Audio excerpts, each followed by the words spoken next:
So, combined terms, no? So, yung negative 30, wala siyang kapareho. Kasi, mapapansin ninyo na ang available lang dito yung variables. Yung negative 13x, tsaka yung 2x. Okay?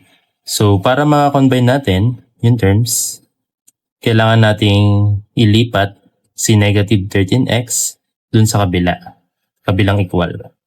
Okay?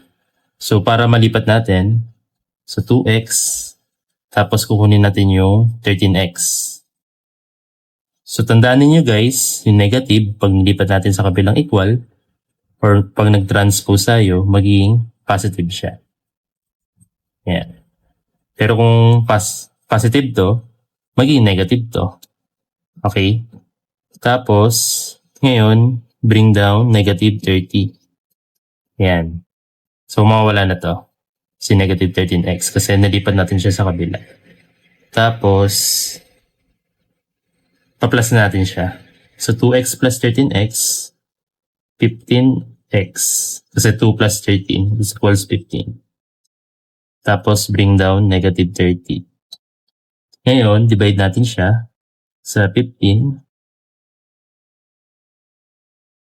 Okay, 15 divided by 15, 1. Pero dahil ano siya, sa algebra kasi, yung 1 kasi lagi siyang invisible. Okay. Tapos, negative 30 divided by 15, negative 2. Kasi, kapag sa divide, negative, ito kasi yung 15 na to, positive to. So, pag dinivide natin yung different sign, negative yung result. Pero kung same sila ng sign, negative to negative, magiging positive to. Okay? Tapos, ito yung answer natin. Negative 2. Okay? So, para ma-check natin. So, ito yung negative 2. Kanina, negative 13x minus 30. Ito yung original na format. Okay? So, substitute natin yung negative 2 dito sa variable, yung x. Let's bring down negative 30, 2x.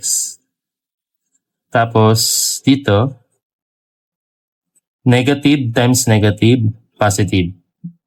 So, 13 times 2, 26. Yan. Pag pareho yung sign, positive siya. Pero kung different yan, halimbawa, ito ay plus to, magiging negative to. So, since same sila ng sign, magiging positive siya.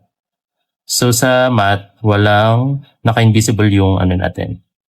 Hindi to. Yung positive. Okay? Tapos, bring down negative 30 is equals 2x. So, 26 minus 30. Ay, sorry. Kasama pala sa substitute yung negative 2 dito. Okay? Yan. Kasi may x siya dito eh. Yan. So, negative 2 to. So, 26 minus 30, negative 4. Bakit siya negative 4? Kasi mas mataas yung 30. Kaya, priority yung sign, yung negative. Pero kung halimbawa ano to, mas mataas ito, yung 26, halimbawa 36 to, mas priority yung positive. Okay? Is equals, yan, equals 2 times negative 2, negative 4. Yan. Dito guys, mapansin niyo pareho sila yung answer. Ibig sabihin, tama yung sagot natin dito. Pero kung magkaiba ito, ibig sabihin, mali itong sagot natin. Halimbawa, ang nakalagay, negative 4 is equals negative 3. Maliit na to. Oo. Since pareho sila, tama yung sagot natin. Next. Paano naman kapag may parenthesis siya? So, madali lang to guys. So, gagawin lang natin is ganito. Yan, 2 times x, 2x. Tapos sa kabila naman, 2 times 10, 20. Tapos kakapin nyo lang yung negative. Okay? Ngayon, bring down natin yung 60. Ngayon, bakit siya negative? Hindi siya positive kasi different sign siya. Merong plus dito. Okay? So, positive times negative, negative siya. Yan. Tapos guys, dito, kukombine natin yung terms. Okay? Yung constant, tsaka yung, constant, yung negative 20, tsaka yung 60. So, yung 2x, since may variable siya, hindi siya pwede. Okay.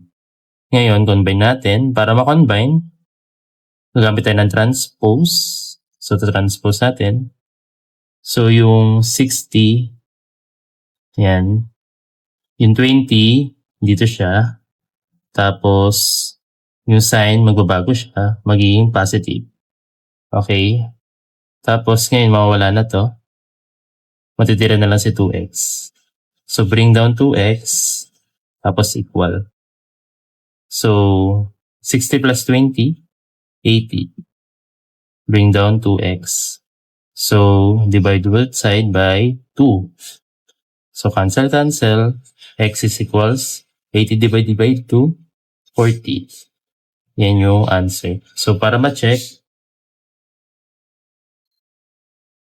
so ito yung original format. So, isa-substitute natin yung 40 dito sa x. 40 minus 10 equals 60. So, 40 minus 10, 30. 60. So, 2 times 30, 60 over 60. So, tama yung ating sagot. Kung nagustuhan mo ito, please subscribe, like, and share para lagi kang updated sa aking i-upload na bagong video. Thank you!